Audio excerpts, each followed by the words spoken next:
अरविंद केजरीवाल आखिर गिरफ्तार क्यों हुए, ये प्रकरण क्या है, गिरफ्तारी होनी चाहिए या नहीं होनी चाहिए, इन सब विषयों को तथ्यों के साथ भारतीय जनता पार्टी, जनता जो कि जनार्दन है, जनता जिसके कारण हम हैं, उनके समक्ष रखने वाली है। मित्रों, मैं आपको एक ट्वीट दिखाऊंगा। ये 10 मई 2013 का है। 10 मई 2013। अरविंद केजरीवाल उस समय नए थे हिंदुस्तान की राजनीति में और उन्होंने ट्वीट किया था, When will people start going to jail in this country? आप देख सकते हैं, ये ट्वीट है 2013 का अरविंद केजरीवाल जी का। When will people start going to jail in this country? क्या तात्पर्य था उनका? वो नहीं चाहते थे कि साधारण लोग जेल चले जाए। क्या वो चाहते थे कि रोड चलता किसी भी आदमी को पुलिस, ईडी या सीबीआई उठा ले? नहीं। उन्होंने एक फहरिस्त जारी की थी कि लालू प्रसाद जैसे व्यक्ति, उन्होंने नाम लिया था रॉबर्ट वाड्रा का, उन्होंने नाम लिया था राहुल गांधी का, लिखा था सोनिया गांधी जी का नाम, यहाँ तक कि मनमोहन सिंह जी को भी छोड़ा नहीं गया था, प्रणब मुखर्जी तक को छोड़ा नहीं गया था। उन सबके नाम के साथ उन्होंने फहरिस्त जारी की थी कि ये लोग जो भ्रष्टाचार में आकंठ डूबे हुए हैं, आखिर ये जेल क्यों नहीं जा रहे हैं, इनके खिलाफ कार्यवाही क्यों नहीं हो रही है। और उसके बाद अरविंद केजरीवाल जी ने कहा, हिंदुस्तान की राजनीति को बदलने के लिए मैं मैदान में उतर रहा हूं।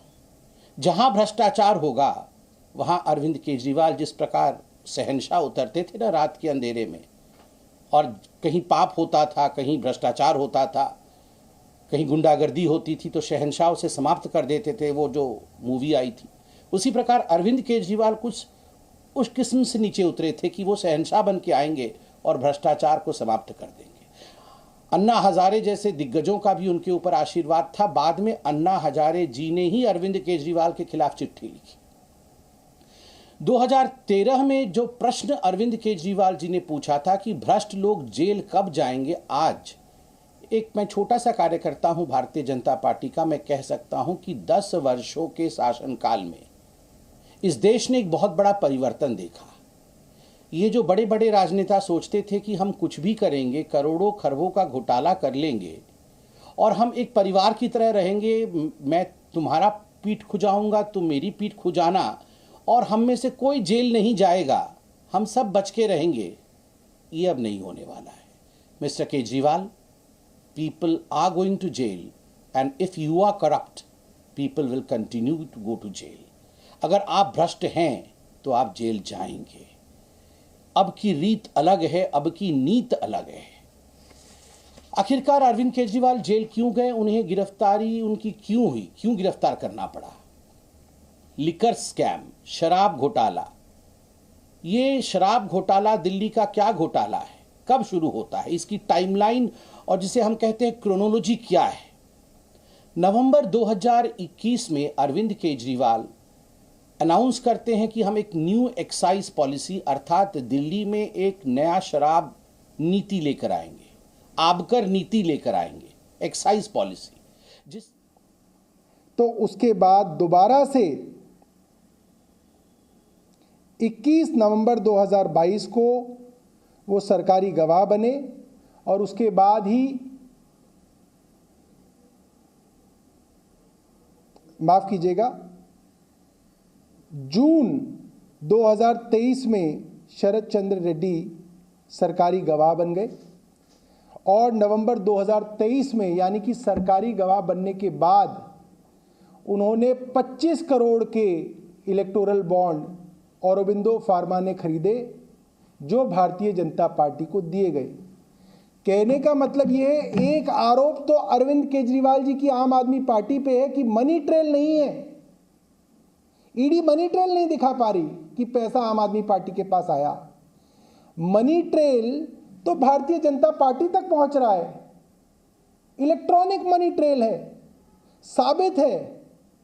अगर ईडी कहती है औरोबिंदो फार्मा के शरद रेड्डी ने हवाला किया, पीएमएलए किया, मनी लॉन्ड्रिंग किया, तो उनका पैसा तो सीधा सीधा भारतीय जनता पार्टी के पास 30 करोड़ रुपए आया।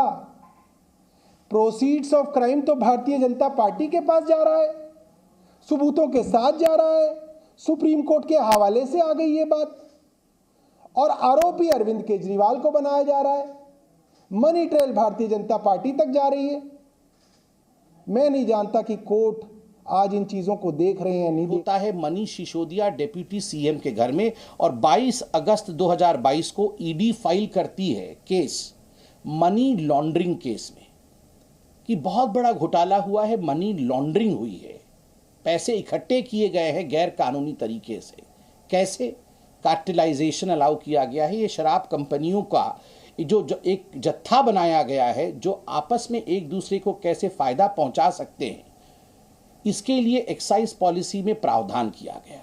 एक्साइज पॉलिसी पहले इन शराब कंपनी जो कि अरविंद केजरीवाल जी के मित्र हैं, अरविंद केजरीवाल जी के दोस्त हैं, उनको पहले लीक कर दी गई, फिर उसको ट्वीक किया गया, उसमें बदलाव लाया गया ताकि शराब कंपनी अपने मन मुताबिक इन कानूनों में बदलाव ला सके। जो ब्लैक लिस्टेड कंपनी होती है उनके लिए कानून में प्रावधान है कि वो इस टेंडरिंग प्रोसेस में अप्लाई नहीं कर सकते हैं। मगर बड़ा दुखद और आश्चर्यजनक विषय है कि न केवल उन्होंने अप्लाई किया, अपितु उन्हें इस पूरे ठेके में शामिल किया गया। केवल इतना ही नहीं, आपको जान के आश्चर्य होगा कि ये हर कोई जानता है, वैसे आश्चर्य आजकल होता नहीं है अरविंद केजरीवाल और भ्रष्टाचार के विषय में सुनने से। जो कमीशन इन शराब ठेकेदारों का बढ़ाया गया, पहले ये 5% पे था, 5% कमीशन ठेकेदारों को दिया जाता था, 12% कमीशन कर दिया गया, और इसमें बातें सामने आई कि लगभग 6 से 7% कमीशन बैकडोर एंट्री होकर ये ब्लैक मनी के रूप में आम आदमी पार्टी के जो हमारे कार्यकर्ता हैं, बड़े नेता हैं, उनको दिया गया है। करोड़ों रुपए इस माध्यम से दिए गए हैं। इसके लिए दिनेश अरोड़ा जी इत्यादि आपके सामने जो जिन लोगों ने ये किया है वो अप्रूवर भी बने हैं और उनकी स्टेटमेंट आज पब्लिक डोमेन में है। मार्च 2023 में अंततोगत्वा मनीष सिसोदिया की गिरफ्तारी होती है ईडी द्वारा। अक्टूबर 2023 में इसी केस में संजय सिंह जी की भी गिरफ्तारी होती है, और अक्टूबर 2023 में ही समन भेजा जाता है, पहला समन अरविंद केजरीवाल जी को, कि अरविंद केजरीवाल जी, प्रथम दृष्टिया प्राइमा फेसी ये लग रहा है कि मनीष सिसोदिया भी इन्वॉल्व है, संजय सिंह भी इन्वॉल्व है, और कहीं ना कहीं जो स्टेटमेंट्स आ रहे हैं, चाहे वो विजय नायर जो कि कम्युनिकेशन हेड हैं आम आदमी पार्टी के, और बाकी जो ठेकेदार जो अप्रूवर बने हैं, उनके स्टेटमेंट से लग रहा है कि आप भी इसमें हिस्सेदार हैं, तो आप आइए और हमारे सामने पेश होइए, आपको ये हम लिबर्टी देते हैं, आप अपने विषय को रखिए। समन नंबर 1 जब अक्टूबर 23 को आया, तब से लेकर अब तक 9 समन आए हैं। आश्चर्य का विषय है, एक भी समन में अरविंद केजरीवाल नहीं जाते हैं। अरविंद केजरीवाल जी की वो सेंस ऑफ एंटाइटलमेंट रहती है और वो बार बार कहते हैं कि ये इलीगल है, ये समन इलीगल है, इस समन के आधार पर मैं प्रस्तुत नहीं होऊंगा। मैं कोई छोटा मोटा व्यक्ति नहीं हूं, मैं मुख्यमंत्री हूं, मैं बहुत बड़ा व्यक्ति हूं, मुझे कैसे समन किया जा सकता है। आज गुरूर टूटा है।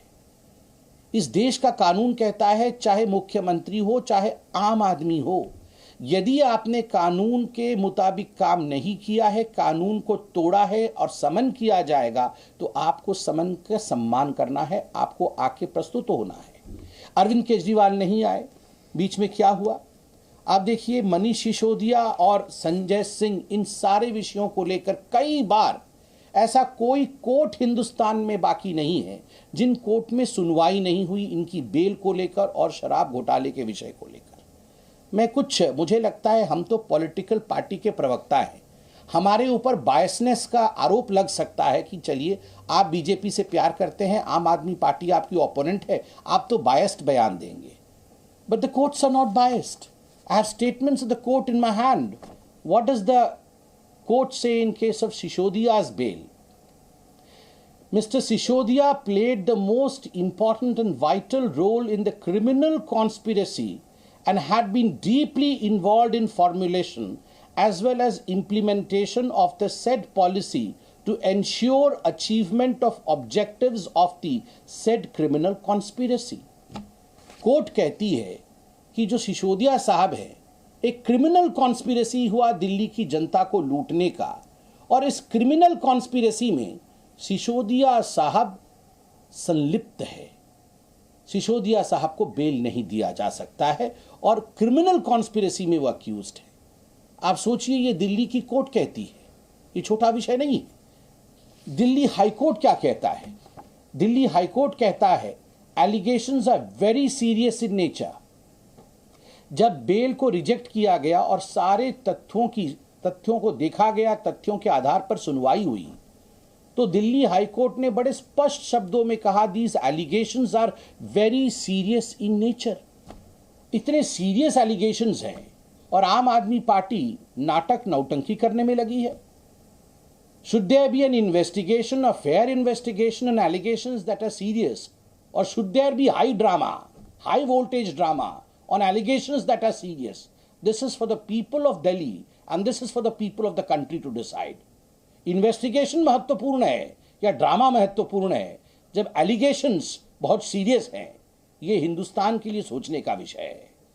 केवल इतना ही नहीं, सर्वोच्च न्यायालय सुप्रीम कोर्ट में जब ये पूरा विषय जाता है, मनीष सिसोदिया जी के बेल का एक्साइज पॉलिसी के केस में संजीव खन्ना, जस्टिस संजीव खन्ना, उन्होंने बड़े स्पष्ट शब्दों में एक वाक्य कहा जो यहां मैं पढ़ना चाहूंगा और जो मुझे लगता है it was the main reason as to why the whole of country today knows the fact. It was the nail in the coffin and the sentence is, Justice Khanna SC said, one aspect regard to the transfer of money 338 crore is tentatively established. We have dismissed the bail. Bail को खारिज करते हुए मनीष सिसोदिया का supreme court के justice Khanna ने बड़े स्पष्ट शब्दों में कहा एक मनी ट्रेल एस्टैब्लिश हुआ है, और वह भी 338 करोड़ रुपया का मनी ट्रेल एस्टैब्लिश होता है। कहीं न कहीं भ्रष्टाचार की बू यह सुप्रीम कोर्ट तक महसूस करती है और तभी मनीष सिसोदिया को बेल नहीं देती।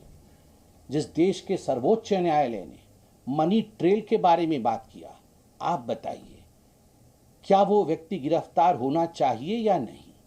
उसका जो किंगपिन है, सरगना है, अरविंद केजरीवाल गिरफ्तार होना चाहिए।